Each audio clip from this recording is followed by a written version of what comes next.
Number three, set your expectations high with regards to your credit. Now, let me give you a brief story. When I first started out with this credit journey, I never thought in a million years I could be where I'm at today for the beginning half of me building credit. All I ever thought was the reality is people who have high credit balances and so forth. I remember I worked at a job and there was a kid who was probably like 3 years younger than me, and he had a $50,000 credit card, and he had a $50,000 limit. I didn't believe him, and he showed me online he had $50,000, and I'm sitting here thinking like, how the heck did he get this?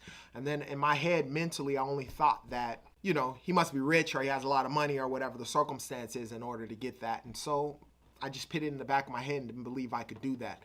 And then one time, there was a time that I had thought of this whole situation, the scenario, and I thought to myself, and at this time I only had $3,000 worth of credit. I said, you know what?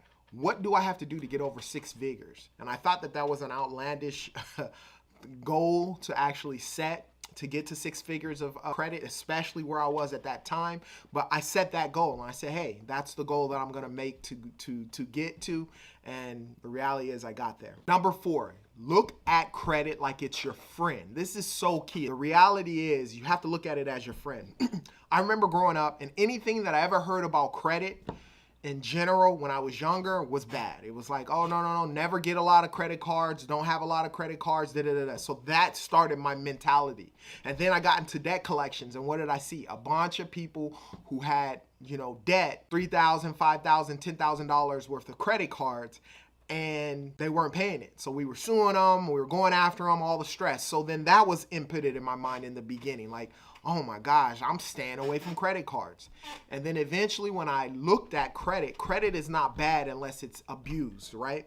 And if you use it the right way, it can be your friend. And so that's how the mentality that I had that changed, which got me to be more successful when it came to credit. So be careful what you think about credit and look at credit as your friend.